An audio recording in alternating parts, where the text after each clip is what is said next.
जब तक जीऊं मैं आका कोई गम न पास आए, कोई गम न पास आए। इनका एक ऐलान सुन लीजिए आप। और मैं आज आपको ये चीज़ें सामने रख के आपसे मैं एक नतीजा पूछना चाहूँगा। क्या ऐसे लोगों को आप लड़कियां देना पसंद करेंगे? ऐसों की लड़कियां अपने घरों में लाना पसंद करेंगे? ऐसों के पीछे आप नमाज पढ़ने को जायज़ समझते हैं?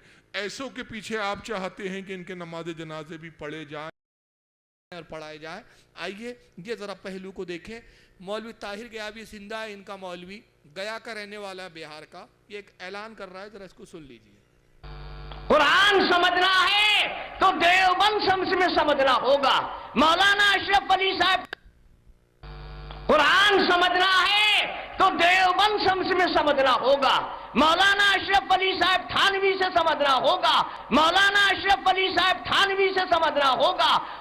अब देखिए, इसने एक बात कही है, कौम को नसीहत की है कि कुरान समझना है तो देवबंद से समझना होगा, कुरान समझना है तो मौलाना अशरफ अली थानवी से समझना होगा। और लोग यही सब समझने के लिए जमातों में आजकल जाने लगे हैं। उनको पता ही नहीं है कि ये क्या समझाएंगे जिनके अकीदे खुद बातिल है। आइए ज़रा इन्होंने खुद कुरान को कितना समझा ज़रा देखें। एक मैं कुरान आपके सामने पेश कर रहा हूँ। देखिए, ये है तर्जुमा कुरान महमूद हसन साहब का, जो मौलवी अशरफ अली थानवी के उस्ताद थे। मौलवी अशरफ अली थानवी के उस्ताद है। उस्ताद से शुरू कर रहे हैं हम लोग। और यह कुरान पाक का तर्जमा सऊदी अरब ने छापा था किसी ज़माने में, और हाजियों को मुफ्त बांटा गया था।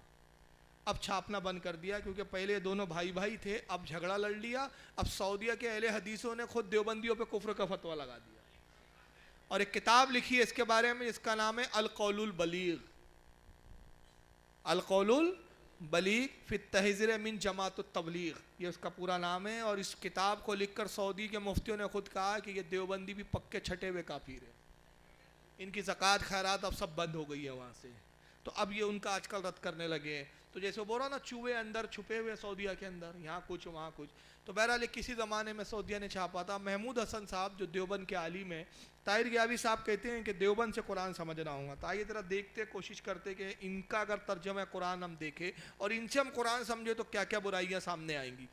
चुनांचे पारा नंबर 25 है, सूरह शूरा है, और आयत नंबर इसकी 52 है, 52। अल्लाह ताला कुरान में अपने हबीब से इरशाद फरमाता है, मा कुंता तदरी मल किताबो वलल ईमान। अब महमूद हसन साहब ने तर्जमा क्या किया, ज़रा तर्जमा सुनिए और अपने दिल से पूछिए कि क्या यही अकीदा रखना इस्लाम है। अल्लाह नबी से कह रहा है कि तू ना जानता था क्या है किताब और ना ईमान। क्या तर्जमा किया गया है? अल्लाह नबी से कह रहा है कि नबी तू ईमान भी नहीं जानता था और किताब भी नहीं जानता था, यानी रसूलुल्लाह को ईमान भी पता नहीं था। अब आगे आइए, ये थानवी साहब का तर्जुमा कुरान देखिए। यही पारा जो है,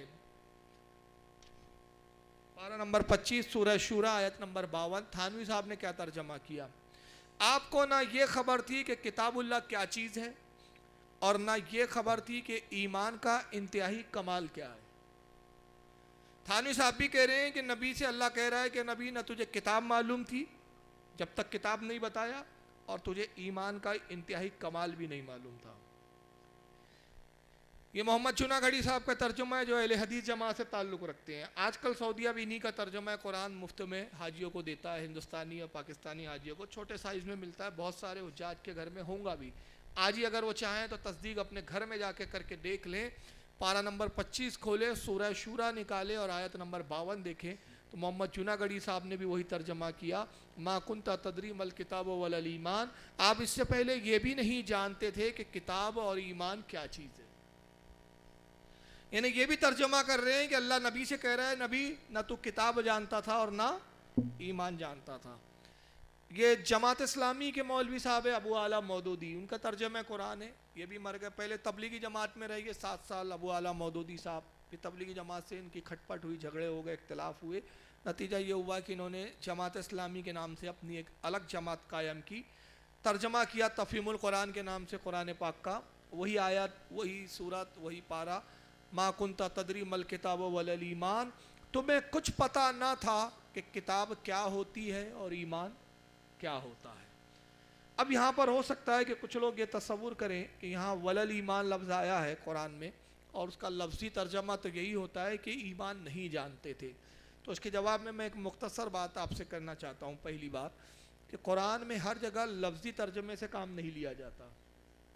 अगर आप लफ्ज़ी तर्जुमे से काम लोगे तो इससे हिदायत की जगह गुमराहियत फैलेंगी, क्योंकि कुरान खुद अपने बारे में कहता है युदिल्लु बिही कसीरा व यहदी बिही कसीरा। बहुत से लोग इसी कुरान को पढ़कर गुमराह हो जाएंगे और बहुत से इससे हिदायत पाएंगे। तो गुमराह कौन होंगे? जो मुफस्सरीन की राय नहीं देखेंगे, जो मुफस्सरीन की तफासिर को नहीं देखेंगे, जो हदीस के मफहूम को नहीं समझेंगे, तफहीम कुरान को नहीं जानेंगे, अपनी तबीयत से लफ्ज़ी तर्जुमों को देखेंगे और उस पर अकीदा रखेंगे, गुमराह हो जाएंगे। मिसाल के तौर पे कुरान में यदुल्ला भी लफ्ज़ आया है, अगर हम इसका तर्जमा लफ्ज़ी ले और वही अकीदा रखे तो हम मुसलमान नहीं हो सकते। यद के मायने हाथ होते हैं, यदुल्ला यानी अल्लाह का हाथ, तो माज़अल्लाह अल्लाह को हाथ वाला मान लिया तो हम मुसलमान नहीं। क्यों? क्योंकि अकीदा यह है कि अल्लाह जिस्म जिस्मानियात से पाक है। कुरान में वजुल्ला भी लफ्ज़ आया, वजुल्ला के मायने अल्लाह का चेहरा, तो अल्लाह का चेहरा अगर हम तस्लीम कर लेंगे नौज़ुबिल्लाह मिन ज़ालिक, तो माज़अल्लाह फिर हमने खुदा को मुजस्सम और जिस्म वाला मान लिया। तो गैरों के और हमारे अकीदे में कोई फ़र्क नहीं हुआ। गैर भी अपने माबूदों का शक्ल मानते हैं, उन माबूदों की हाथ पैर कान नाक सब मानते, हमने भी वही मान लिया, तो उनमें और हम में क्या फ़र्क। हमारा अकीदा ये है, हमारे उलमा ने रसूलुल्लाह ने फरमा दिया, बता दिया कि परवरदिगार आलम जिस्म जिस्मानियात से पाक है, उसका कोई जिस्म नहीं है, वो कोई मटेरियल नहीं है। तो कुरान के लफ्ज़ी तर्जुमे नहीं लिए जा सकते। अब देखिए कुरान में एक लफ्ज़ है, अरबी ज़बान में एक लफ्ज़ आता है हब्ल। हब्ल के मायने बहुत सारे होते हैं। हब्ल के एक मायने रस्सी भी होते हैं, हब्ल के मायने जान भी होते हैं, रग भी होते हैं।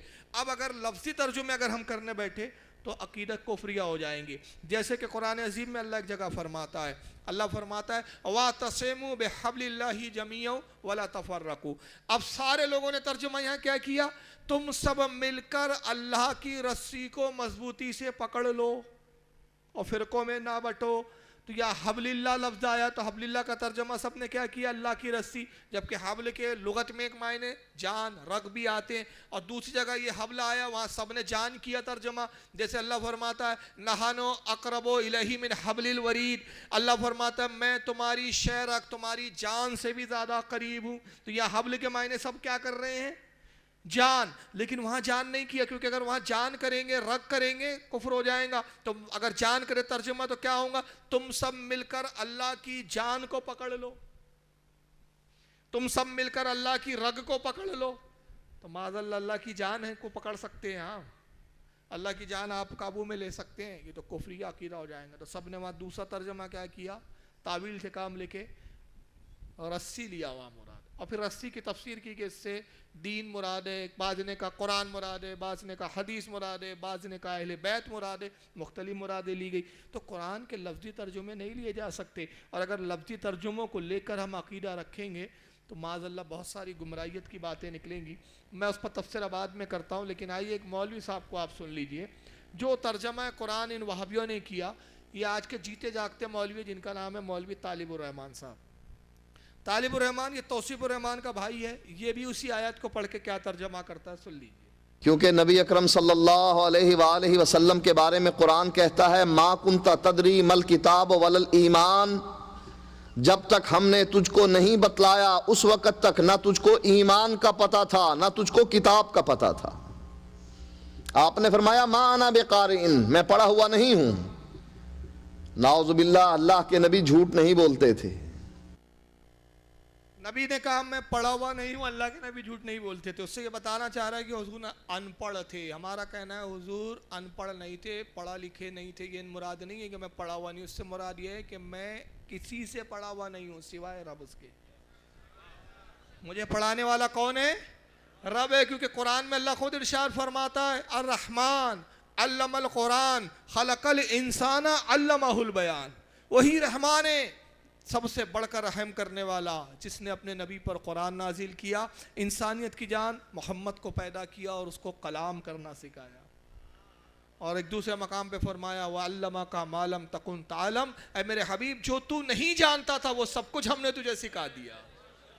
हम सिखाने वाले हैं। लेकिन इन्होंने तर्जुमा, इन्होंने मतलब क्या लिया? अल्लाह के नबी झूठ नहीं बोलते थे। हुजूर ने कहा मैं पढ़ा हुआ नहीं हूँ, मतलब अनपढ़ अंगूठा बात दूर हूँ। और कुरान की आयत का वही तर्जुमा किया कि अल्लाह कह रहा है कि नबी जब तक हमने बताया नहीं ना तुझे किताब का पता था ना ईमान का पता था।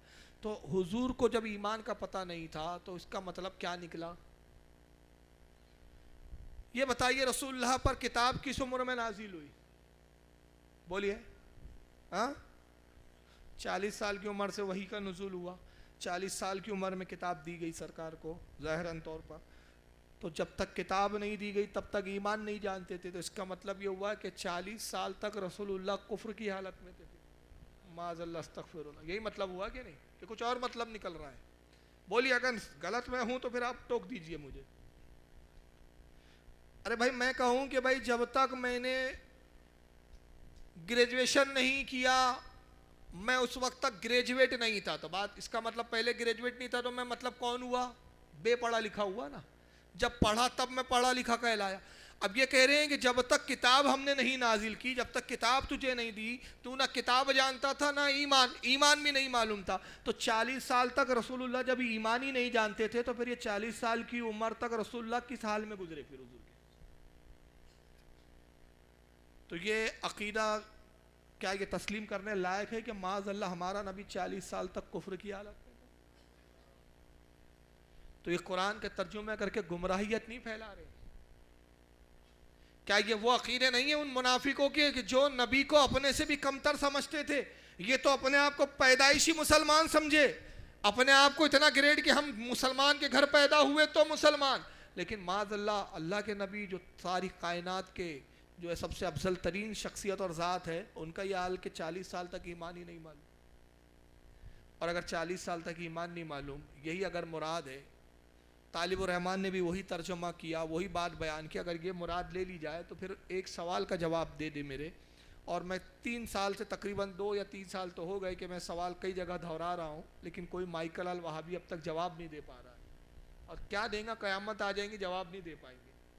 मेरा एक छोटा सा सवाल है कि अगर कुरान का यही मतलब ले लिया जाए और इस पर अकीदा रख लिया जाए जो तुमने तर्जुमे में बयान किया, और तुम्हारा कुरान का तर्जमा पढ़ के आदमी ये तस्वुर कर ले कि 40 साल तक नबी को ईमान नहीं मालूम था, तो फिर मुझे ये बताओ कि जब हुजूर ईमान ही नहीं जानते थे तो गारे हीरा में ऐलान नबुव्वत से पहले इबादत किसकी करते थे?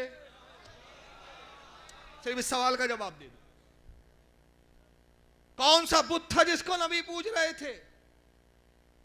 और अगर रसूल ईमान नहीं जानते थे तो फिर इस हदीस और इस रिवायत का क्या जवाब है तुम्हारे पास कि हज़रत शिफा फरमाती है, जो हज़रत अब्दुर्रहमान इब्न औफ की वालदा है, वो कहती है जब रसूलुल्लाह की विलादत हुई मैं बीबी आमना की खिदमत में मौजूद थी, दाई के फराइद अंजाम दे रही थी। मैंने देखा कि मोहम्मद पैदा हुए तो हालत सजदा में थे।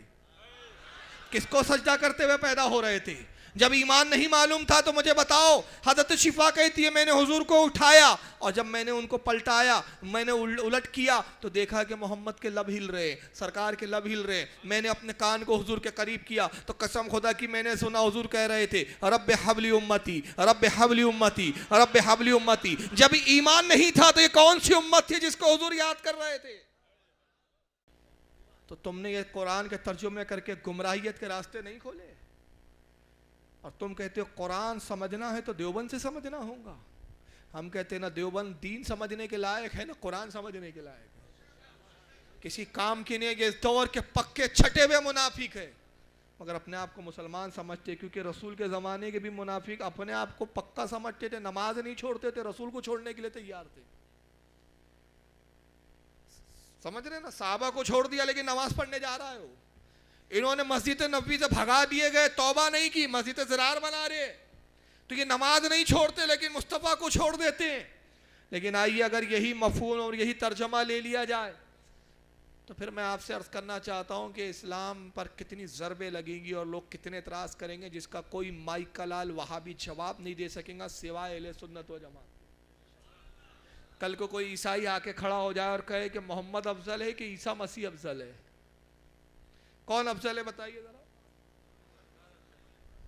ये तो आप मोहब्बत में कह रहे हैं मगर वो इतराज करने वाला तो आपका कुरान उठा के लाएंगा हाथ में और कहेगा तुम ईसा मसीह से अफजल अपने नबी को कहते हो, किस मुंह से तुम अपने नबी को अफजल कहते हो ईसा मसीह से, जबकि तुम्हारे कुरान में ईसा मसीह के बारे में कुरान क्या कहता है? हम बाइबल नहीं कोट कर रहे हैं, हम बाइबल और इंजील नहीं दिखा रहे, तुम्हारा ही कुरान पेश कर रहे। देखो तुम्हारे कुरान के अंदर पारा नंबर 16 है, सूरह मरियम है, और आयत नंबर 30 के अंदर अल्लाह ने ईसा मसीह की पैदाइश का जहाँ जिक्र किया तो जिक्र यहाँ से शुरू किया कि पाक मरियम से, बगैर बाप के मरियम से हज़रत ईसा मसीह को पैदा किया अल्लाह ताला ने। हज़रत ईसा का कोई बाप नहीं है, मरियम का कोई शौहर नहीं है, अल्लाह ने अपनी कुदरत से हज़रत मरियम के बतन से ईसा मसीह को पैदा किया।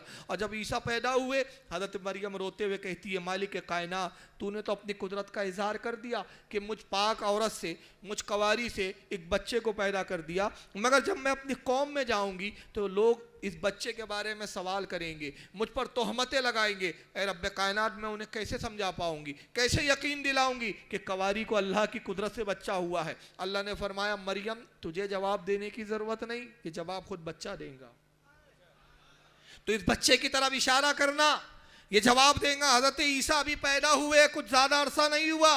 हज़रत मरियम जब ईसा मसीह को कौम के दरमियान में लाई, कौम ने देखा, कहा मरियम ये किस बच्चे को उठा लाई है? कहा ये मेरा बच्चा है। कहा तू तो शादीशुदा नहीं, तेरा कोई शोहर नहीं, किसी मर्द के ताल्लुक में तू आई नहीं, कैसे तूने ये बच्चा जना? क्या तू बदकार हो गई है? तेरी माँ बदकार नहीं थी, तेरा बाप बदकार नहीं था, तेरे खानदान में किसी ने बदकारी नहीं की। ऐ मरियम ये बदकारी क्यों की तूने? हम तो तुझे बड़ा पारसा और नेक्स जानते थे। हज़रत मरियम ने ईसा मसीह की तरफ इशारा किया, कहा ये बच्चा जवाब देगा। कौम ने कहा ये बच्चा कैसे बोल सकता है जो अभी दूध पीता है, जो पालने में है? दूध पीने वाले बच्चे बोला नहीं करते, जिसे पैदा हुए अभी कुछ ही अरसा गुजरा है। आपने फरमाया नहीं, अल्लाह की कुदरत से यही बोलेगा। कौम ने कहा बच्चे बता तू, तेरा मामला क्या है, कौन है तू, किसकी औलाद है? तो हज़रत ईसा ने पालने में जो जुमले कहे, कुरान ने वो जुमले बयान किए। आयत नंबर 13-30 के अंदर वो जुमले आते। हज़रत ईसा मसीह ने कहा, कौम से कहा, इन्नी अब्दुल्लाही अतानियल किताबा वजअलनी नबिया, का लोगों में अल्लाह का बंदा हूं,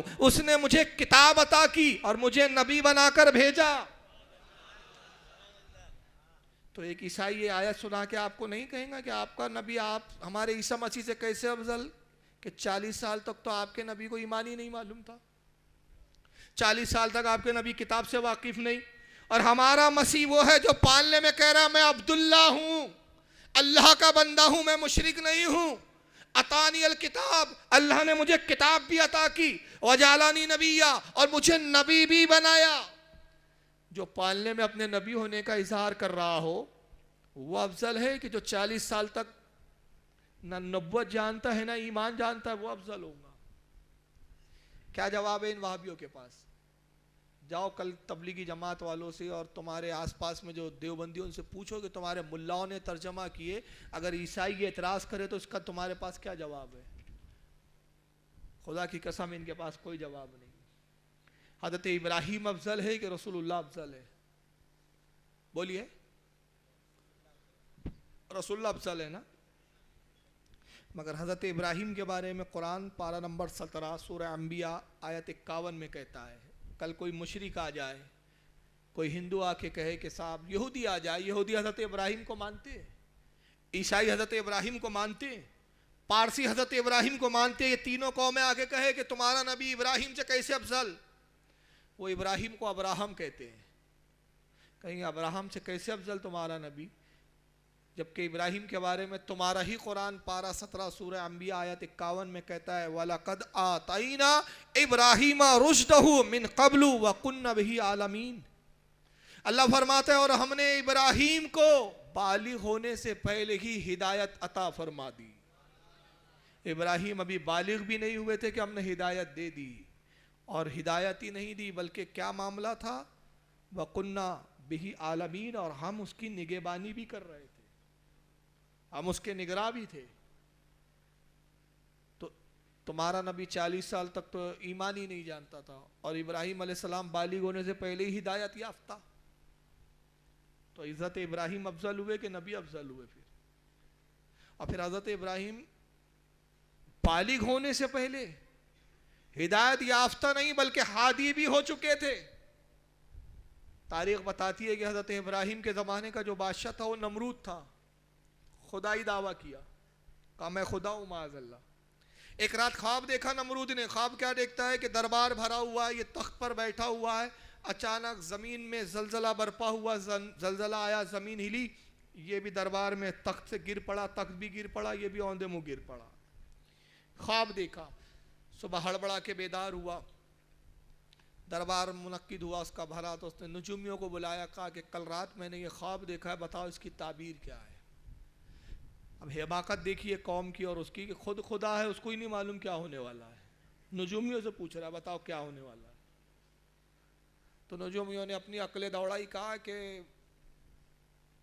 ऐ खुदावंद नमरूद, मामला ये है कि हमारा इल्म ये कहता है कि तेरी हुकूमत में एक बच्चा पैदा होने वाला है और वो बच्चा नबी होने का ऐलान करेगा, जो तेरी खुदाई के दावे की धज्जियाँ बिखेर देगा, तेरी हुकूमत की ईंट सीट बजा देगा। नमरूद ने कहा अच्छा, ऐसा कोई बच्चा मैं पैदा ही नहीं होने दूंगा। ऐलान किया कि आज से जो भी औरत लड़का जने उसको कत्ल कर दो।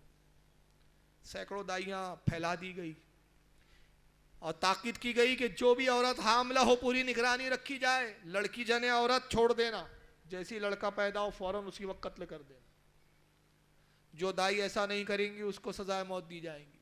दाइयाँ फैल गई, सैकड़ों बच्चे कत्ल कर दिए गए।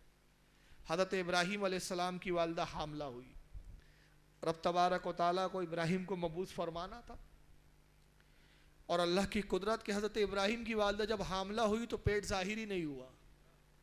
औरत जब हामला होती है तो पेट बढ़ जाता है, नॉर्मल औरतों की तरह। पड़ोस की औरतों को तो खबर नहीं कि ये हमल से है, मगर वो खुद जानती थी कि मैं हमल से हूँ। अल्लाह ने ऐसा पोशीदगी के साथ हज़रत इब्राहीम को शिकम में परवरिश की अल्लाह ने कि किसी को नहीं कानो कान खबर, सिर्फ दो लोग जानते थे, एक खुद हज़रत इब्राहीम की वालदा और दूसरे हज़रत इब्राहीम के वालिद। यहाँ तक के 9 महीने का अरसा गुजर गया, किसी को खबर तक नहीं कि हज़रत इब्राहीम की वालदा हमल से है।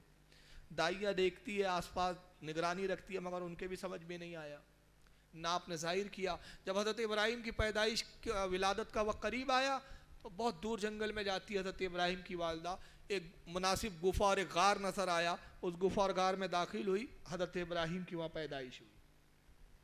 गार से बाहर निकलती है, निकलने के बाद एक बहुत बड़ा पत्थर गार के मुंह और दहाने पर रख दिया ताकि कोई ना जानवर घुसे ना इंसान दाखिल हो। वापस लौट आई, अपने शौहर को खबर दी कि मैंने एक लड़के को जना है और यकीनन ये लड़का वही मालूम होता है जिसके बारे में नमरूद के नजूमियों ने पेशनगोई की, ये हुकूमत की धज्जियाँ बिखेरने वाला है।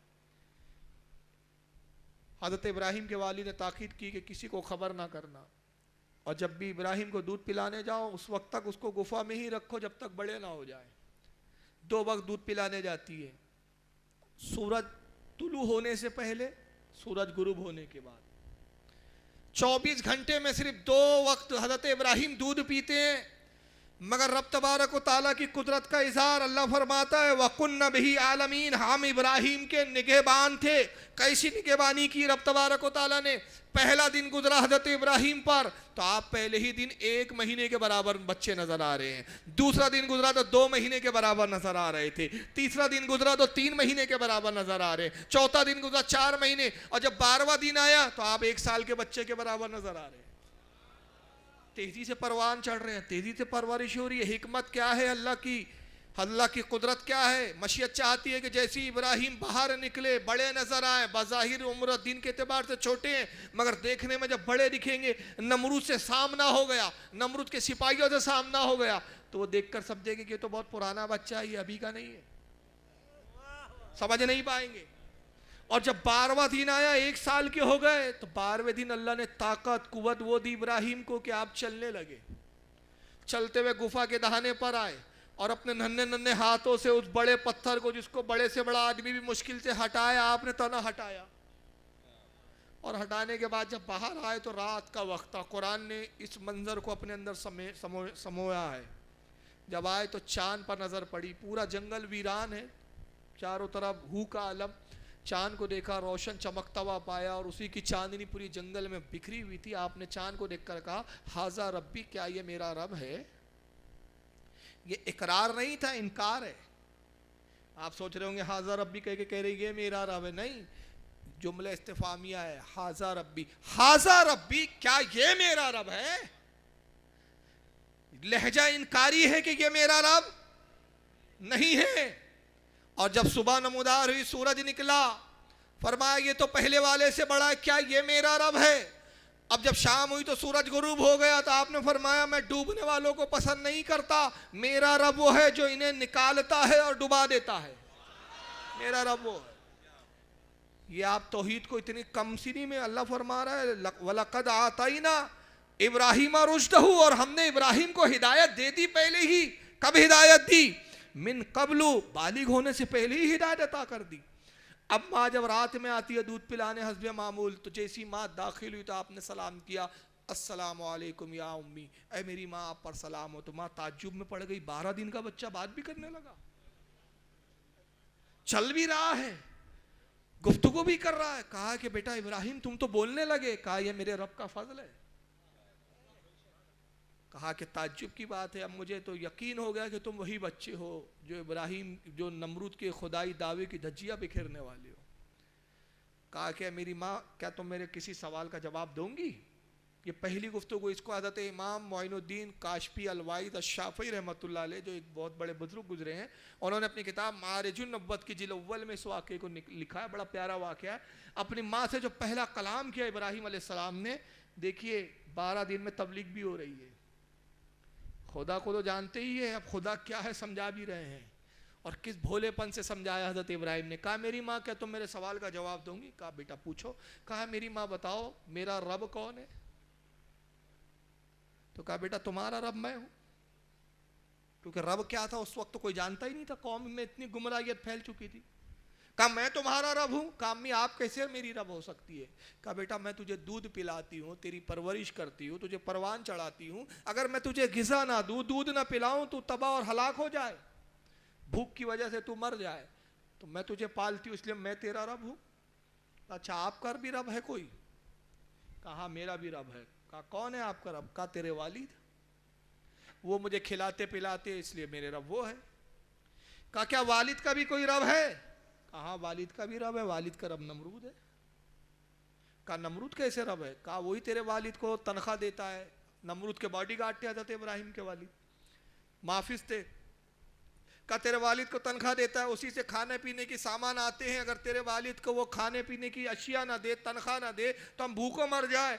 तो तेरे वालिद मेरी परवरिश करते हैं, मैं तेरी परवरिश करती हूँ, इसलिए तेरा रब मैं, मेरा रब जो है मैं तेरे वालिद, और वालिद का रब नमरूद है। कहा अच्छा नमरूद का भी कोई रब है?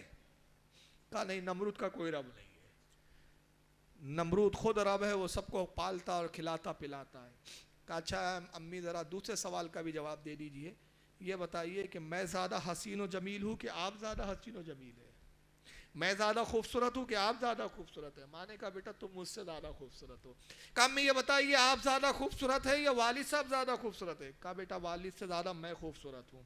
कहा वालिद ज़्यादा खूबसूरत है कि नमरूद ज़्यादा खूबसूरत है? तो माने कहा बेटा तेरे वालिद तो बड़े गोरे और बड़े खूबसूरत है, नमरूद तो काला चपटा टेढ़ी नाक का आदमी है, चपटे किस्म का आदमी है, का रंग उसका सियाह है। तेरे वालिद से ज़्यादा खूबसूरत वो हसीन नहीं है, बल्कि इंतहाई बशक्ल है नमरूद, मगर वो खुदा है। तो कहा ये कैसे खुदा है जिसने मुझे हसीन बनाया, आपको हसीन बनाया, बाप को हसीन बनाया और खुद ही काला कलोटा रह गया? ये कैसे रब हो सकता है? और मैं एक इशारा करूं, देखिए हिंदुस्तान में अब आजकल इशारों में बोलना पड़ता, खुल के बोलने की इजाज़त नहीं है। अब तो हुकूमत फैसला करती है ना हम क्या खाए और क्या ना खाए, तो फिर बोलने पे कितनी पाबंदी हो? जब खाने पे इतनी पाबंदी है तो बोलने पे कितनी होगी? हजारों साल पहले इब्राहिम ने एक सनद बताई हमें कि रब कैसा हो सकता है, वो जो सबको हसीन बनाए खुद काला हो जाए। तो मैं कहता हूं वो कैसा रब है, वो कैसा खुदा और ईश्वर हो सकता है जो खुद अपनी माँ से पूछता है राधा क्यों गोरी मैं क्यों काला? नहीं समझे आप लोग, है ना? वो रब नहीं हो सकता।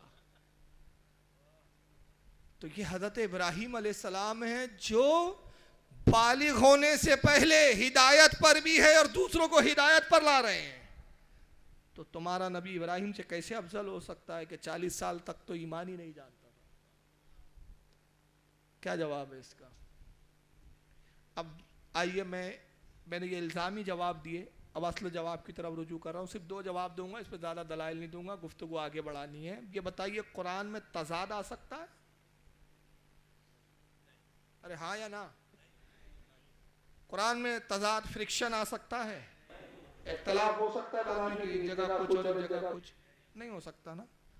याद रखिए, एक होता है तिलावत कुरान और एक होता है फ़हम कुरान। वहाबियों के पास तिलावत कुरान हदीस में का कुरान पढ़ेंगे हलक से नीचे नहीं उतरेगा। पढ़ तो खूब रहे, हलक से उतर नहीं रहा है। अगर हलक से उतर जाता तो देखते कि कुरान में तजाद नहीं हो सकता। अगर इस आयत का मतलब यही ले लिया जाए कि नबी तू ईमान नहीं जानता था, तो फिर इस सरी साफ वाज़े आयत का क्या मतलब लिया जाएगा जो पारा नंबर 8 में आई है। पारा 8 सूरह अनाम आयत नंबर 162 और 163। अल्लाह इरशाद फरमाता है, कुल इन्ना सलाती व नुसुकी व महयाया व ममाती लिल्लाहि रब्बिल आलमीन। अल्लाह कहता है मेरे हबीब बता दे इस कौम से, फरमा दीजिए आप इससे, इन लोगों से कह दीजिए मेरी नमाजें अल्लाह के लिए है, मेरी इबादत अल्लाह के लिए, मेरी कुर्बानियाँ रब्बुल आलमीन के लिए, मेरा जीना रब्बुल आलमीन के लिए, मेरा मरना रब्बुल आलमीन के लिए। यानी जब मैं पैदा हुआ तब भी मैं रब्बुल आलमीन के लिए मेरा जीना था, मरूंगा जिस दिन विसाल होऊंगा ये भी रब्बुल आलमीन के लिए। ला शरीका लहू, उसका कोई शरीक नहीं, उसका कोई साजी और साजीदार और जोड़ीदार नहीं। वबी ज़ालिका उमिरतु वाना अव्वलुल मुस्लिमीन, और मुझे अल्लाह की तरफ से हुक्म मिला कि मैं ऐलान करूं कि मैं सबसे पहला मुसलमान हूं। यहाँ कह रहा है आप कहिए कि मैं सबसे पहला मुसलमान, और वहां कह रहा है ईमान ही नहीं जानते थे। तो कुरान में भी तजाद आ गया। और फिर मैं सबसे पहला मुसलमान, तो कब मुसलमान? ये चांद मुसलमान है, जब ये नहीं था तब मैं था मुसलमान। ये सूरज मुसलमान है, ये पूरी कायनात मुसलमान, जमीन मुसलमान। कुरान में अल्लाह फरमाता है कायनात की कोई ऐसी चीज नहीं जो अल्लाह पर ईमान ना रखती और अल्लाह को सजदा ना कर रही हो। हर शय हर चीज अल्लाह को सजदा करती है। और हुजूर से कहा जा रहा है ऐलान कीजिए मैं सबसे पहला मुसलमान। जब चांद नहीं था मैं था, मेरा नूर था, मेरा नूर मुसलमान था। जब सूरज नहीं था मैं मौजूद था, मुसलमान। जमीन नहीं थी मैं था, कायनात की कोई शय नहीं थी मैं था, और मेरा नूर जब से पैदा किया गया मैं मुसलमान था। तो कितने पहले मुसलमान, चांद से भी पहले, सूरज से भी पहले, सबसे पहले। और एक बात बड़ी इश्क में मैं बोलना चाहता हूँ, ख़त्म खुदा की, ये मुसलमान भी है चांद और सूरज। अब मुसलमान होने के साथ साथ कौन से मुसलमान है? सुन्नी टनाटन बरेलवी मुसलमान। ये चांद भी बरेलवी, ये सूरज भी बरेलवी, ये ज़मीन भी बरेलवी। अब ये वहाँ भी सोचेंगे अब ये चांद सूरज कब से बरेलवी हो गए? भाई खुदा की कसम कायनात में कोई देवबंदी नहीं है, कायनात में कोई देवबंदी नहीं है। यही एक खबीस पैदा हुआ है फिर का, बस बाकी वह कोई चीज़ नहीं है। आप पूछेंगे अभी चांद सूरज कहाँ से सुन्नी हो गए? भाई सुन्नी वो जो अपने नबी के इख्तियार को मानता हो, सुन्नी वो जो अपने नबी को मुख्तार कुल जानता हो, सुन्नी वो जो अपने नबी के हुक्म को सुनता हो। अगर चांद वहाँ भी होता, मुस्तफ़ा इशारा करते शाख हो जा, फट जा, चांद इनकार कर देता, कहता मोहम्मद मैं तो अल्लाह साहब की सुनता हूँ, आपकी कैसे सुन सकता हूँ? मैं तो अल्लाह साहब वाला हूँ, आपको क्या इख्तियार? तक़वतुल ईमान नहीं देखी है मोहम्मद? तक़वतुल ईमान में लिखा जाएगा आगे कि जिसका नाम मोहम्मद या अली है वो किसी चीज़ का मुख्तार नहीं। मैं आपके इशारे पे कैसे फट जाऊँ? चांद को अगर हुजूर ने सूरज को इशारा किया, सूरज पलट आया। अगर वो वहाबी होता तो पलटने से इनकार कर देता, कहता मैं नहीं पलटूंगा मोहम्मद, मैं तो टनटनाटन खबीस वहाबी हूँ, टनटनाटन सुन्नी नहीं हूँ, मैं क्यों पलटूं तुम्हारे इशारे पर? अरे वो सुन्नी था, उन्होंने कहा है हबीब आप इशारा कीजिए, हम सुन्नी है, हम जानते अल्लाह ने आपको इख्तियार दिया है, हम निकलते अल्लाह के हुक्म से है, डूबते अल्लाह के हुक्म से, मगर दरमियान में आपका हुक्म आ जाए तो हम आपकी भी फरमाबरदारी करते। इसलिए कि हमारा भी वही अकीदा है जो बरेली के इमाम अहमद रजा का अकीदा होगा, और यही तो अकीदा हमारा है। खुदा की रजा चाहते हैं दो आलम, खुदा चाहता है रजा मोहम्मद। आपकी रजा में खुदा की रजा।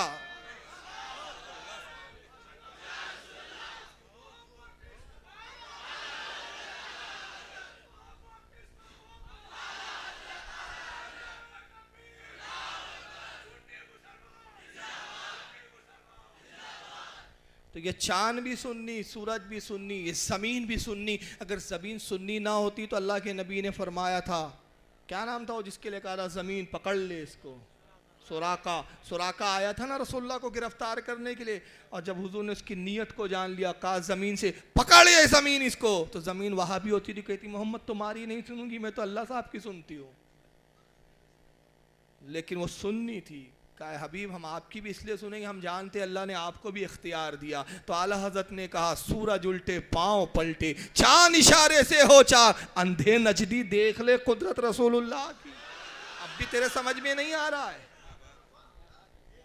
तो सबसे पहला मैं मुसलमान, जब चांद नहीं था मैं मुसलमान। कितना पहले मुसलमान? आइए इमाम बुखारी की मैं तारीखुल कबीर दिखा रहा हूँ, दिखाइए भाई मॉनिटर पे, कहाँ से हो गए वो। ये इमाम बुखारी की किताब है तारीखुल कबीर, किताब अत्तारिखुल कबीर, ये 17 जिल्दों में आती है। ये बेचारे बुखारी पूरी नहीं पढ़ते तो इमाम बुखारी की और दूसरी किताबें क्या पढ़ेंगे ये लोग। ये इमाम बुखारी ने लिखी अस्मा और रिजाल पर, जरा व तादील पर है ये किताब, उसकी जिल्द नंबर 7 सफ़ा 374, हदीस नंबर 1606। हज़रत मैसरा फजर एक सहाबी रसूल है, उनका जिक्र किया, जहाँ पे उनसे जो पहली हदीस आई वो यही नकल की। हज़रत मैसरा से बहुत सारी हदीसें लिखी इमाम बुखारी ने, तो पहली हदीस 1606 नंबर की लिखते हैं, अन मैसरतिल फजरी काला कुल तो या रसूलुल्लाह सल्लल्लाहु अलैहि वसल्लम मता कुंता नबिया। हज़रत मैसरा फजर कहते हैं मैंने अल्लाह के नबी से अर्ज़ किया, पूछा अल्लाह के नबी आप नबी कब बनाए गए? मुसलमान नहीं पूछ रहे, नबी। काफिर नबी होता है? अरे नबी तो खुद मुसलमान होता है ना। ऐ अल्लाह के नबी आप नबी कब बनाए गए? काला कुंता नबिया व आदमो बैन रूही वल जसद। अल्लाह के नबी ने कहा है मैसरा सुन, मैं उस वक्त भी नबी था जब आदम जिस्म और रूह के दरमियान में थे। रूह आदम अलग थी, जिस्म आदम अलग थी, मैं उस वक्त भी नबी था। इस हदीस को इमाम तिरमिजी ने भी लिखा है, जामे तिरमिजी में बहुत सारे उलमा ने इसको नकल किया है, जैसे इमाम अबू नुएम ने हिलियतुल औलिया में, इमाम बहकी ने दलाइलुन नबुव्वत में लाया, इमाम तबरानी ने माजुमुल कबीर में लाया, इमाम जलालुद्दीन सयूती ने अल-खसाइसुल कुबरा में इस हदीस को लाया, मुतअद्दिद उलमा इकराम ने इस हदीस को नकल किया। तो अल्लाह के नबी ने फरमाया मैं उस वक्त भी नबी था जिस वक्त आदम रूह और जिस्म के दरमियान में थे। नबी खुद सरापा ईमान होता है, नबी खुद ईमान होता है। आला हजरत कहते हैं अल्लाह की सरताबा कदम शान है ये, इंसान नहीं इंसान, वो इंसान है ये। कुरान तो ईमान बताता है इन्हें, ईमान ये कहता है मेरी जान है ये, जान है ईमान ही मुस्तफ़ा है। तो फिर ये क्या बकवास है कि 40 साल तक आप ईमान नहीं जानते थे? ये इसकी मुराद ही नहीं है। वलल ईमान से मुराद जो सारे मुफस्सिरीन ने भी जिस पर इजमा है, इसमें मैं चंद के नाम ले रहा हूँ। इमाम इब्न खुज़ैमा बहुत बड़े मुहद्दिस है जिनकी सही इब्न खुज़ैमा हदीस की किताब है। इमाम हुसैन बिन फज़ल, हज़रत इमाम कुर्तबी रज़ियल्लाहु ताला अन्हु, हज़रत इमाम कुशैरी और मुतअद्दिद उलमा है जिनकी एक बड़ी तादाद है। ये सारे मुफस्सिरीन फरमाते हैं कि यहाँ वलल ईमान से मुराद ईमान नहीं है बल्कि अहकाम शरा है, कानून शरा है, कानून है। तो अल्लाह ने जो है फरमाया तुम वलल ईमान, तो मुराद ये कि हबीब जब तक हमने आपको कानून नहीं दिया था आप कानून नहीं जानते थे, जब तक अहकाम शरा नहीं बताए आप अहकाम शरा नहीं जानते थे। आला हज़रत फाजिल बरेलवी वाहिद वो मुतरजिम है जिन्होंने तमाम मुफस्सिरीन की इन चीज़ों को देखकर, कुरान की आयतों को देखकर, हदीस को देखकर कि नबी उस वक्त भी नबी थे जब आदम रूह और जिस्म के दरमियान थे, इन सारी बातों को मद्देनजर रखते हुए फरमाया वलल ईमान से मुराद यहाँ ये नहीं कि ईमान नहीं जानते थे बल्कि मफहूम ये हुआ। आला फरमाते हैं, तर्जमा करते हैं कि ऐ हबीब इससे पहले न तुम किताब जानते थे न अहकाम शरा की तफसील जानते। तो ईमान कहाँ बच रहा है बताइए? अगर वहाबियों की जमातों में जाए तो हमारा अकीदा ये हो जाए नौज़ुबिल्लाह कि अल्लाह के रसूल सल्लल्लाहु अलैहि वसल्लम ही मुसलमान नहीं है, और इस जमात के नज़दीक नबी छोड़िए कोई मुसलमान नहीं है। तारी जमील क्या कहता जरा ये भी सुन लीजिए। कहता है कि अब मैं क्या कहूँ, आप इसी के जुमले पहले सुन लीजिए। इन सुन लो, इस तक सहाबा को काफिर कहने से आदमी काफिर नहीं होता। ये अपने ही अकाबर के फतावा में मैंने पढ़ा है। एक आदमी कहता है सारे सहाबा काफिर थे, इस पर इसके कुफर का फतवा नहीं आया। क्या कह रहे हैं तारिक जमील साहब, समझ में आया आप लोगों के? आदमी सहाबा को काफिर कहने से काफिर नहीं होता। सुन लीजिए एक बार और। एक आदमी कहता है सारे सहाबा काफिर थे, इस पर उसके कुफर का फतवा नहीं आएगा। सुनिए, यूं सुन लो, इस तक सहाबा को काफिर कहने से आदमी काफिर नहीं होता। ये अपने ही अकाबर के फतावा में मैंने पढ़ा है। एक आदमी कहता है सारे सहाबा काफिर थे, इस पर इसके कुफर का फतवा नहीं आया। एक सारे साहबा काफिर थे, इस पर उसके कुफ्र का फतवा नहीं आएगा। ये जमात का दोगलापना देखिए। ये सारे साहबा को इस्लाम से खारिज बता दें तो तब भी है मुसलमान, मगर आप इनकी गुस्ताखियों को देखकर इन्हें काफिर कह दें तो फौरन सबक सुनाएंगे काफिर को भी काफिर नहीं कहना चाहिए। बोलते हैं कि नहीं? अब बताइए, इनके नजदीक कोई साहबी ही मुसलमान नहीं तो फिर इस्लाम की चीज का नाम रहेगा। फिर रसूलुल्लाह की तबलीग का मकसद क्या हुआ? 23 साल की तबलीग का फिर क्या नतीजा आया?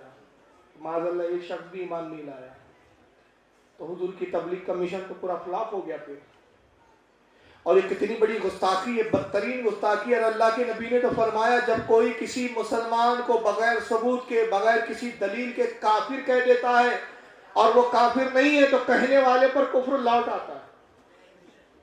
मगर इनका अकीदा तो ये है कि साहबा को भी आप काफिर कह दीजिए, कोई प्रॉब्लम नहीं है।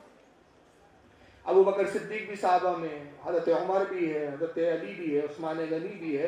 वो अली, उनको भी कोई काफिर कहे मुसलमान रह पाएगा कि जिनके बारे में ग़ज़वा खंदक में नबी ने कहा था, अम्र इब्न अब्द के मुकाबले में जब भेजा था काफिर के तो उन्होंने फरमाया था मुकम्मल कुफ्र के मुकाबले में मुकम्मल ईमान जा रहा।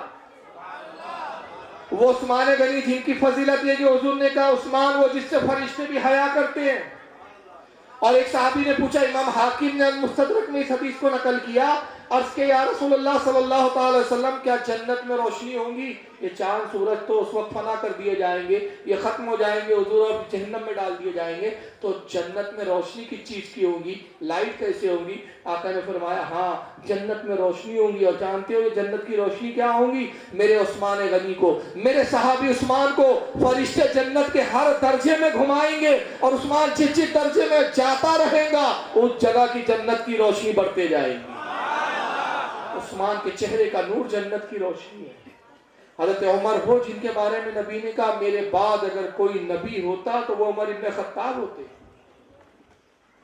उमर वो जिनके बारे में हुजूर ने कहा शैतान भी उमर से भागता है। अबू बकर सिद्दीक वो भी जिसके बारे में रसूल ने कहा कि जिसने मुझ पर जो भी एहसान किया मोहम्मद ने उसका बदला चुका दिया, सिवाय अबू बकर के। इसका बदला जो अबू बकर ने मुझ पर एहसान किया, जो अबू बकर ने मेरे साथ अच्छा सलूक किया, इसका बदला मेरा रब कयामत के दिन अदा करेगा। वो अबू बकर जिनके बारे में नबी कह रहे एक पल्ले में अबू बकर का ईमान रख दिया जाए और दूसरे पल्ले में कयामत तक मेरी उम्मत का ईमान रख दिया जाए तो अबू बकर का ईमान सब पर भारी। ये कहते हैं उनको भी काफिर कह दो, प्रॉब्लम नहीं। ये मैंने अपने अकाबिर के फतवे में पढ़ा है। कौन अकाबिर? रशीद अहमद गंगोही साहब, इनकी जमात के अकाबिर, जिन्होंने फतावे रशीदिया लिखी और उसके अंदर क्या लिखा कि रसूल के साहबा को अगर काफिर कह दो तब भी वो शख्स कहने वाला सुन्नत जमात से खारिज नहीं होगा। तो अभी रसूल भी मुसलमान नहीं, रसूल के साहबा भी मुसलमान नहीं। हद तो यह है कि ये क्या है ज़रा देख के बताएं तो फिर इस पर मैं तफसील अर्ज करूं। आपके देखने के बाद कुछ समझ में आ रही है चीज़?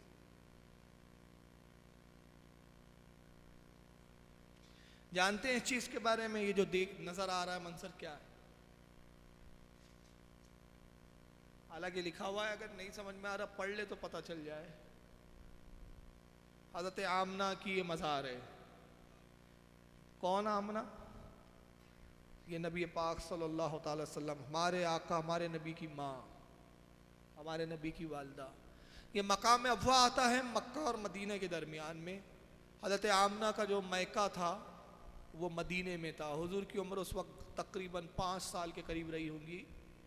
अपनी एक लौंडी उम्मे ऐमन और हज़रत नबी पाक सल्लल्लाहु अलैहि वसल्लम को लेकर मैके जाती है। वापस आ रही थी घर मक्के की तरफ, रास्ते में बीमार हो गई, हज़रत आमना का इंतकाल हो गया। और ऐसे मकाम पे, मकाम अफ़वा कहते हो जगह को, ऐसे वक्त पे और ऐसे मकाम पे इंतकाल हुआ जब कोई साथ में ना मर्द है ना कोई मोनीस व गमखार है। हज़रत उम्मे ऐमन जो लौंडी है हज़रत बीबी आमना की, उन्होंने कब्र खोदी और नबी पाक ने 5 साल की उम्र में, नन्ही सी उम्र में अपनी माँ को कब्र में लिटा कर मिट्टी डाली है। अंदाज़ा लगाइए नबी पाक सल्लल्लाहु अलैहि वसल्लम के दिल की कैफियत उस वक्त क्या होगी कि 5 साल के बच्चे के सामने उसकी वालदा का इंतकाल होता है, और हुजूर को अपनी माँ से इतनी मोहब्बत रही कि हमेशा जिक्र करते रहे। और फिर फरमाते एक मकाम पे कि जब हुजूर उस मकाम पे पहुँचे हिजरत के बाद, तो अल्लाह से दुआ की, मौला मुझे इजाज़त दे कि मैं अपनी माँ की कब्र की ज़ियारत करूँ। अल्लाह ने इजाज़त भी अता फरमाई। हुजूर अपनी माँ के जिक्र करते थे। माँ तो सबको महबूब होती है, नबी को अपनी माँ से कितनी मोहब्बत होगी। मकाम अव्वा पे इंतकाल हुआ, बाद की हुकूमतों ने वहाँ गुम्बद वगैरह तामीर किया, लोग जाते थे ज़ियारत करते थे कि नबी की माँ है। लेकिन वहाबियों को यह गवारा नहीं हुआ। सबसे पहले मोहम्मद इब्न अब्दुल वहाब नजदी ने और उसके मानने वालों ने हज़रत बीबी आमना की इस मज़ार को मिस्मार किया, ढा दिया गुम्बद वगैरह। सुन्नियों ने वहाँ कुछ ग्रीन कलर के, हरे कलर के पत्थर लगा दिए। भाई दिखाइए इसको, हरे पत्थर रख दिए वहाँ ताकि कब्र का निशान बाकी रहे।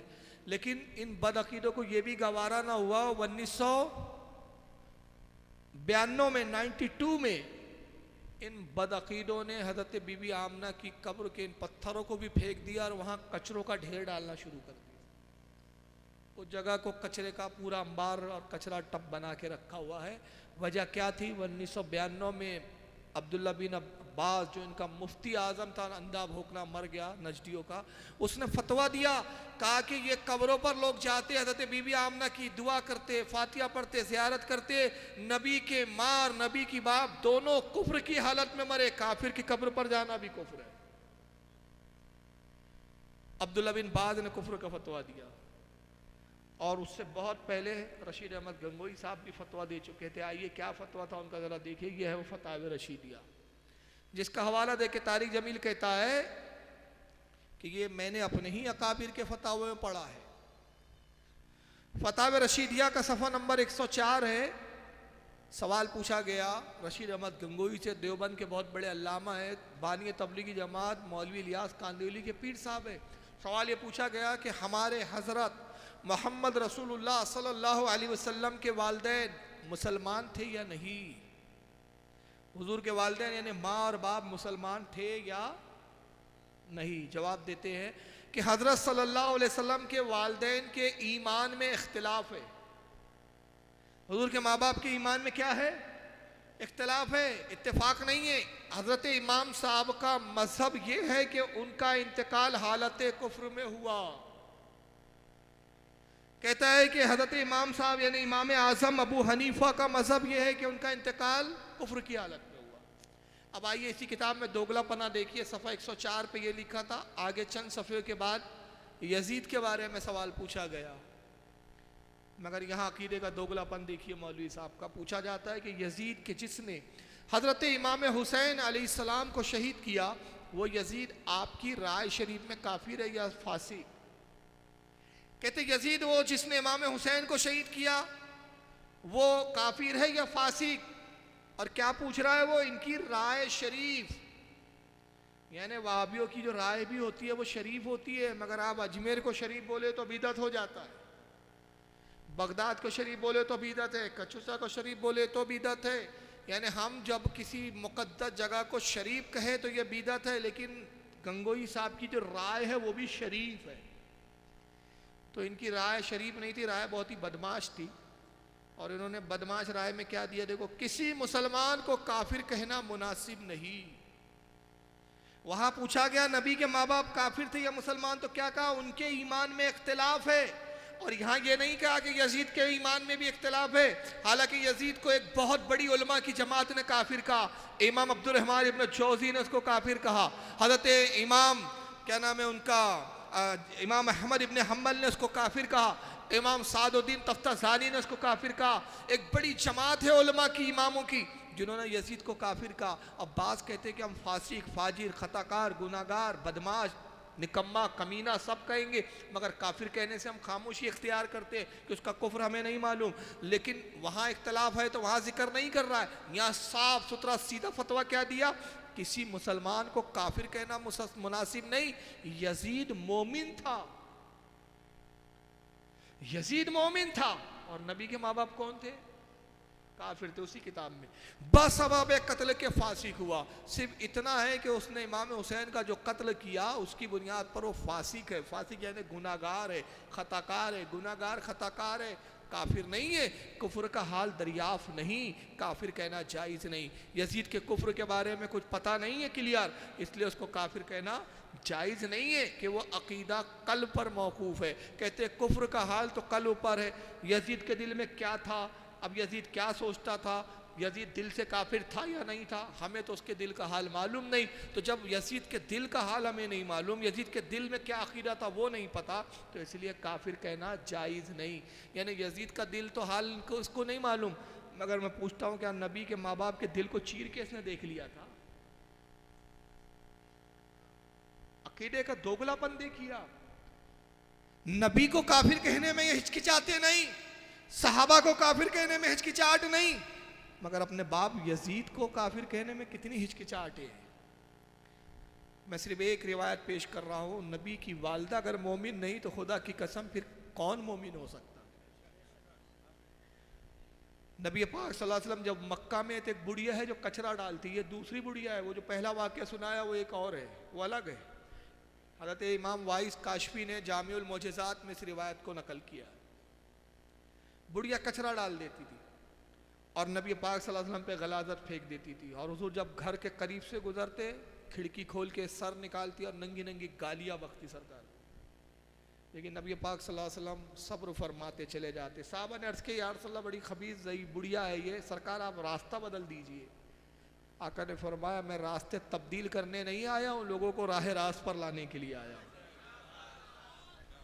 ऐ मेरे साहबा की जमात, तुम वो नहीं जानते जो मैं जानता हूँ। दिन गुजरते रहे, वो कचरा डालने का मामूल, गालियाँ बकने का मामूल चलता रहा। एक दिन ये हुआ कि इत्तेफाक से उसी इलाके में हुजूर के एक सहाबी थे, उनका इंतकाल हो गया। नबी पाक को इत्तला दी कि सरकार जनाजे में तशरीफ़ लाए। बड़ी तेज़ धूप थी, दोपहर का वक्त था, उनको गुस्ल वगैरह दिया जा रहा था उस सहाबी को। तो सरकार धूप में खड़े हुए थे, आसपास कोई साया नहीं था सिवाय उस ज़ईफ़ा और बुढ़िया के घर के। उसके घर के सामने ही बस साया था उसकी दीवार से, बाकी जगह सब धूप थी। साहबा ने अर्ज़ किया या रसूलल्लाह आप इस साये में तशरीफ़ ले आए, यहाँ कुछ साया है, कुछ छाँव है, कुछ ठंडक है। तो एक साहबी ने कहा कि कहीं ऐसा ना हो कि वो ज़ईफ़ा बाहर आए और हुजूर को गालियाँ बके, लान तान करे, क्योंकि ये उस खबीसा का घर है। तो दूसरे साहबा कहते हैं नहीं, ये तो दोपहर का वक्त है, कैलूला का वक्त होता है, वो सो रही होंगी, उसको क्या खबर कि हुजूर सल्लल्लाहु अलैहि वसल्लम इस वक्त यहाँ आए।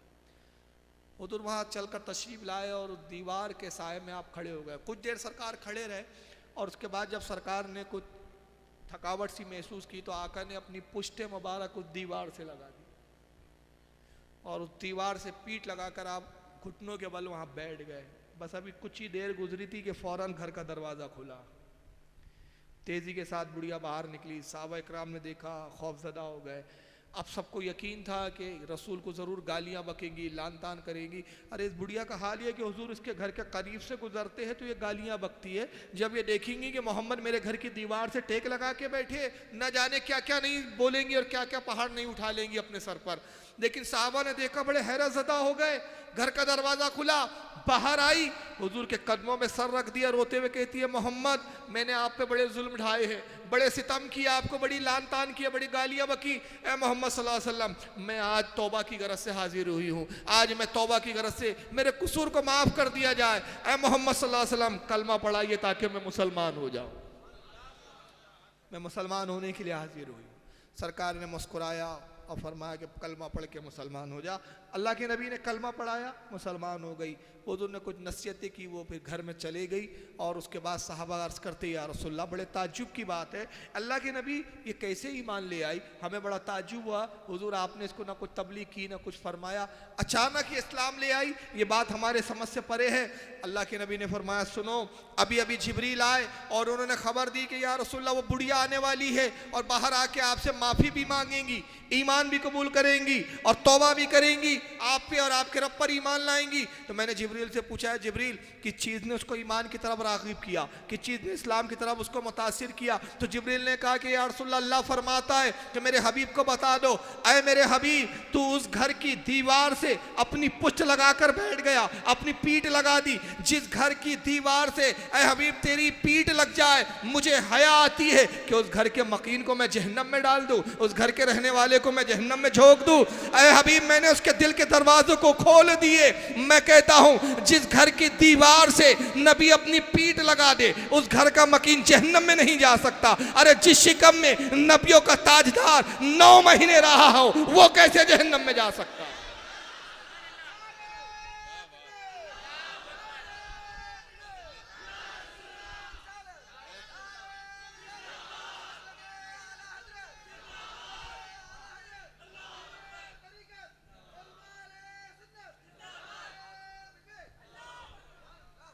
तुम्हारा ये हाल कि नबी की मां को तुम धड़ल्ले से काफिर बोल रहे हो। अल्लामा इमाम इस्माइल हक्की रहमतुल्लाह अलैह बहुत बड़े मुफस्सिर गुजरे, तफसीर रूहुल बयान बड़ी मशहूर किताब है उनकी, कुरान अजीम की तफसीर की। सूरह यूनुस के तफसीर में कहते हैं हज़रत यूनुस को मछली ने निगला। कितने दिन रहे मछली के पेट में हज़रत यूनुस, मालूम है आपको? 40 दिन मछली ने निगल लिया। वाक़या मालूम है कि नहीं हज़रत यूनुस अलैहिस्सलाम को? अपनी कौम के लिए दुआए हलाकत की और अल्लाह के हुक्म आने से पहले निकल गए। जबकि हर नबी की सुन्नत ये होती थी कि जब भी अपनी कौम के लिए अजाब की दुआ करते, जब तक अल्लाह का हुक्म नहीं आता कौम की आबादी को छोड़कर नहीं जाते थे। मगर हज़रत यूनुस ने जल्दी की। अल्लाह को हज़रत यूनुस का ये अंदाज़ पसंद नहीं आया और उसकी पादाश में ये हुआ कि एक मछली ने आपको निगल लिया। आप कश्ती में बैठ के जब जाने लगे, तूफान आ गया। तो अहले कश्ती वालों ने कहा, मल्ला ने कहा कि कश्ती पे बोझ बढ़ गया है, जब तक 1-2 आदमी को कश्ती से उतारा ना जाए सब मर जाएंगे। बेहतर है कि 1-2 को उतार दो, 2-4 मर जाए चलेगा, लेकिन कश्ती में बाकी तो बच जाएंगे। तो कहा कौन उतरे? तो कहा कुर्रा डालो, लॉटरी निकालो। अब उसको लॉटरी बोलते हैं इंग्लिश में भाई। कुर्रा निकालो, जिसका नाम आएगा उसको डाल दिया जाए। तो मल्ला कहता है कि ये उस वक्त ही ऐसा होता है जब कोई गुलाम अपने आका से भागता है। ज़रूर हमारी कश्ती में ऐसा कोई है जो अपने आका से भागा। हज़रत यूनुस रोने लगे, कहा वो गुलाम मैं ही हूँ। उनको समझ में आ गया कि मुझसे क्या लर्जिश वाक़ई हुई है, क्या कोताही हो गई है मुझसे। कहा मैं ही वो गुलाम हूँ जो अपने आका के हुक्म को छोड़कर भागा है, मुझे कश्ती से फेंक दो। अब हज़रत यूनुस नबी थे, बड़े हसीन जमील लोगों को रहम आया। कहा नहीं इतने हसीन आदमी को हम नहीं फेंक सकते। कहा अच्छा कुर्रा डालो। कुर्रा डाले, हज़रत यूनुस का नाम निकला। लोगों ने कहा नहीं फिर से दोबारा डालो, क्योंकि लोगों का दिल खुद गवारा नहीं कर रहा है कि हज़रत यूनुस को डाल फेंके, जबकि आदमी ऐसे मौके पे अपनी जान बचाना चाहता है। मगर नबी की अज़मत होती है कि लोगों के दिलों में रहम डाल दिया गया। दोबारा कुर्रा डाले, हज़रत यूनुस का नाम। तीसरी बार डाला गया हज़रत यूनुस का नाम। मजबूर होकर हज़रत यूनुस को उन्होंने कश्ती से फेंक दिया। और जैसे ही आपको दरिया के हवाले किया, अल्लाह ने एक मछली को हुक्म दिया, मेरे यूनुस को निगल। मछली ने यूनुस अलैहिस्सलाम को निगल लिया। 40 दिन यूनुस अलैहिस्सलाम मछली के शिकम में है। 40 दिन के बाद अल्लाह ने मछली को हुक्म दिया किनारे पे आ, यूनुस को उगल दे। किस वजह से बाहर आए, इस पे एक फजीलत है, मैं बयान कर देता हूँ। अल्लाह के रसूल की हदीस है, सरकार फरमाते 40 दिन तक हज़रत यूनुस मछली के पेट में इस्तग़फ़ार करते रहे, अपने रब से माफ़िया मांगते रहे, मगर रब ने उनकी तौबा को कबूल नहीं किया। यहाँ तक कि 40वें दिन उन्होंने कहा ला इलाहा इल्ला अंता सुब्हानका इन्नी कुन्तु मिनज़ ज़ालिमीन, बेशक अल्लाह ही इबादत के लायक है, उसके अलावा कोई माबूद नहीं, कोई इबादत के लायक नहीं, और मैं अपने नफ्स पर जुल्म करने वालों में से हूँ। ये आयत पढ़ी जो कुरान में भी मौजूद है। और अल्लाह के नबी कहते हैं कसम वहदहु ला शरीक की, ये वो आयत करीमा है जो रहमत इलाही को अपनी तरफ मुतवज्जे कर देती है। बड़े से बड़े मुसीबत आए, ये आयत का विर्द कीजिए, मुसीबत टल जाएंगी। और आका फरमाते उस रब्बे कायनात की इज्जत और जलाल की कसम जिसके कब्जे में मेरी जान है, अगर यूनुस इस तरह दुआ ना करते इन अल्फाजों में, कयामत तक उसी मछली के शिकम में रहते। बहरहाल 40 दिन के बाद मछली ने निगल दिया, बाहर आ गए। अल्लाह ने मछली से खिताब किया, फरमाया मछली बताओ क्या इनाम चाहती है?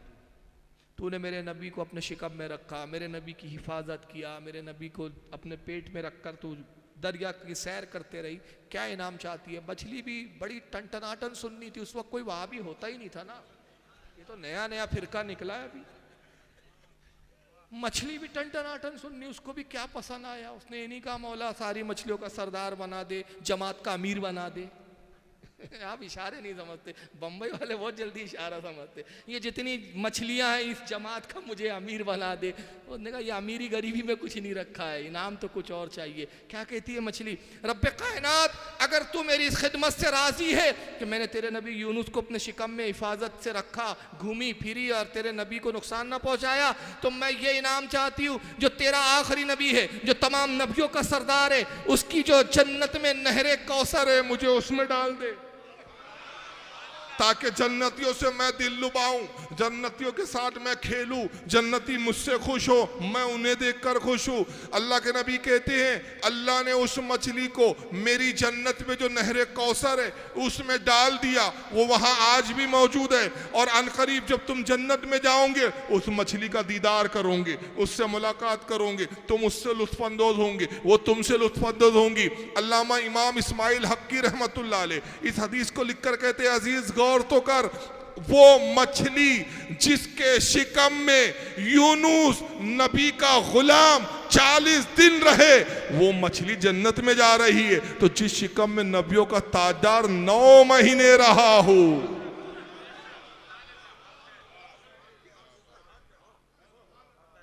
तो कौन से घटिया अकीदे हैं इनके भाई। लेकिन कुछ अगर एक हाथ पढ़ा लिखा होगा तो इस तरफ तवज्जो कर रहा हूँ कि यार उन्होंने एक हवाला दिया है, ये तो मेरा प्रॉब्लम है। कहता हूँ कि वहाँ